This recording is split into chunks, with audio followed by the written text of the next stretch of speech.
दोस्तों, रक्षा ज्ञान YouTube channel में आपका स्वागत है। एक बार की बात है, एक बड़ा सा जहाज तूफान की वजह से डूब गया। उस जहाज में जितने भी लोग थे वह भी जहाज के साथ डूब गए। एक आदमी को छोड़कर वह आदमी वहां से बच निकला और एक सुनसान आयरलैंड पर जाकर बेहोश हो गया। उसने देखा कि वह एक सुनसान आयरलैंड पर था, जहां पर दूर दूर तक कोई भी नजर नहीं आ रहा था। वह ऊपर वाले की तरफ देखकर दुआ मांगने लगा कि मेरी मदद करो, इस सुनसान आयरलैंड पर किसी न किसी को भेज दो। लेकिन वहां उसकी मदद के लिए कोई नहीं आया। दिन गुजरते गए, वो रोज ऊपर वाले से मदद के लिए दुआ करता। कुछ दिनों के बाद उसने दुआ करना छोड़ दिया। उसने वहां से बचने की उम्मीद खो दी।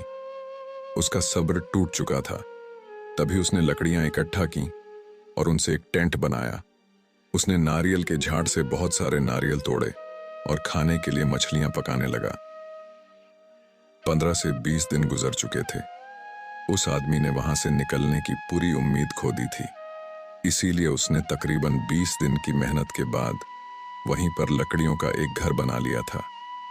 एक दिन जब वह जंगल में नारियल तोड़ने के लिए गया और वापस आया, तो उसने देखा कि उसने जो घर बनाया था उसमें आग लग गई थी और वो पूरी तरह से जलकर राख हो गया।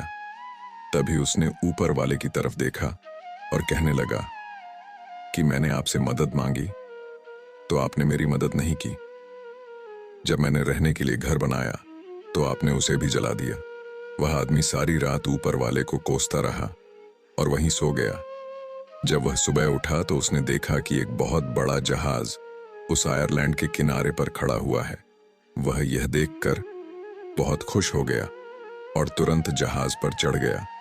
जब उसने पायलट से पूछा कि तुम्हें कैसे पता चला कि मैं इस सुनसान जगह पर हूं, तब पायलट ने कहा कि तुमने आग जलाकर जो सिग्नल हमें भेजा था उसी की वजह से हम इस जगह पर आए हैं। तभी उस आदमी ने कहा कि मैंने तो कोई सिग्नल नहीं भेजा था। तभी वह सोचने लगा और उसे याद आया कि रात में जो उसका तंबू जल गया था, जो उसने घर बनाया था जो जल चुका था, शायद उसी की वजह से यह लोग यहां पर आए हैं। तभी वो आदमी ऊपर देखकर खुशी से चिल्लाने लगा। दोस्तों, सेम चीज हमारे साथ भी होती है। हम रोज कई सारी प्लानिंग करते हैं और अगर चीजें हमारी प्लानिंग के हिसाब से नहीं होती हैं तब हम बौखला जाते हैं। किसी चीज को लेकर हमारी उम्मीद पूरी तरह से टूट जाती है। हमारा सब्र हमें आवाज देने लग जाता है और हम ऊपर वाले को ब्लेम करने लग जाते हैं। लेकिन आपको नहीं पता कि उसका प्लान आपके लिए क्या है। आप उसका अंदाज भी नहीं लगा सकते। वो लाखों करोड़ लोगों की जिंदगी चलाता है। उसे सब पता है कि कब किसे क्या देना चाहिए और किसे क्या नहीं देना चाहिए। जब भी आपकी लाइफ में बुरा हो रहा हो, जब चीजें आपके हिसाब से नहीं हो रही हो, तब उस पर आप भरोसा रखना। उसके पास जरूर आपके लिए कोई प्लान है। वह दूसरा दरवाजा खोले बिना पहले दरवाजा बंद नहीं करता, तो कभी भी उम्मीद मत छोड़।